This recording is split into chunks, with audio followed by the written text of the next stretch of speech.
মহিলারা রাতে চুল ছেড়ে ঘুমালে জিনে আসর করে, এটা কি সত্য? অনেক মহিলার মুখে পশম গজায়, দাড়ি হয়, এগুলো কাটলে গুনাহ হবে কি? প্রত্যেক ওয়াক্ত নামাজের আজানই হয় প্রায় 1 ঘন্টা যাবত, এই 1 ঘন্টার মাঝে নামাজ পড়া যাবে কিনা? আমাদের দেশে প্রত্যেক ওয়াক্ত সালাতের আজান আসলে অনেক সময় ধরে হয়। 1 ঘন্টা হোক আর আধা ঘন্টা হোক আর 1.5 ঘন্টা হোক, অনেক সময় ধরে হয়। এক মসজিদে হয়তো আপনার 1:45 আজান হলো, আরেক মসজিদে 1টা আজান হলো, আরেক মসজিদে হয়তো 1:15 আজান হলো। তো আজানের মধ্যবর্তী সময় আমরা সালাত আদায় করতে পারি কিনা? উত্তর হলো, সালাত আদায় বিশুদ্ধ হওয়াটা আজানের উপর নির্ভরশীল না। আজান হলো জামাতের জন্য। কেউ যদি ওয়াক্তের সালাত আদায় করতে চায়, ওয়াক্ত হওয়া যথেষ্ট। ইন্না সালাতা কানাত আলাল মুমিনিনা কিতাবাম মাওকুতা, নিশ্চয়ই সালাত ঈমানদারদের জন্য নির্দিষ্ট সময়ে পড়াটা ফরজ করা হয়েছে। বিধায় আজান জরুরি না, ওয়াক্ত হয়ে গেছে, আপনি সালাত আদায় করলে কি হবে? সালাত হয়ে যাবে। আমাদের অনেক মহিলা, অনেক মা বোনরা আছেন, ঘর বাড়িতে তারা বসে অপেক্ষা করেন জায়নামাজে যে মসজিদে আজান কখন হবে, এরপরে তারা সালাত আদায় করেন। না, এটা কোনো দরকার নেই। মসজিদে আজানের সাথে আমার মা বোনদের সালাতের কোনো সম্পর্ক নাই। ওয়াক্ত হয়ে গেছে, তারা সালাত আদায় করে ফেলতে পারেন।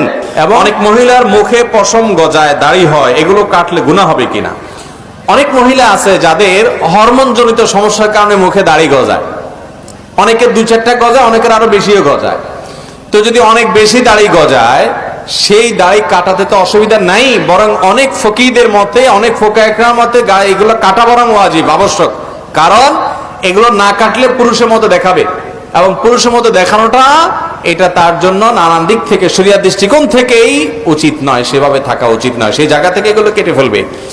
আর যদি এমনি দাড়ি ছাড়া অন্যান্য পশম হয়, অতিরিক্ত পশম হয়, অনেক লোকের আছে, সেটা যদি রোগের মতো, অর্থাৎ এটা অসুস্থতা হরমোন জনিত কারণে হয়, তাহলে ট্রিটমেন্টের অংশ হিসাবে সেগুলো তোলাতেও অসুবিধা নাই।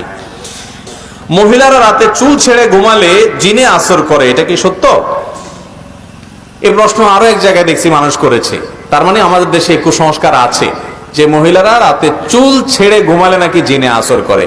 আমি বলি যে ভাই, যত ফতোয়াবাজি আছে, উল্টাপাল্টা ভুলভাল ফতোয়া, সব মহিলাদের উপরে বেশিরভাগ মানুষ প্রয়োগ করে। কেন?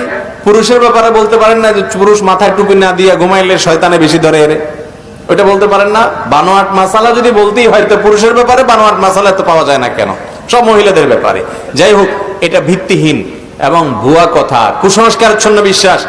একজন নারী তিনি রাতে শোয়ার সময় চুল বেঁধে ঘুমাবেন নাকি চুল ছেড়ে ঘুমাবেন, এটা তার ব্যাপার।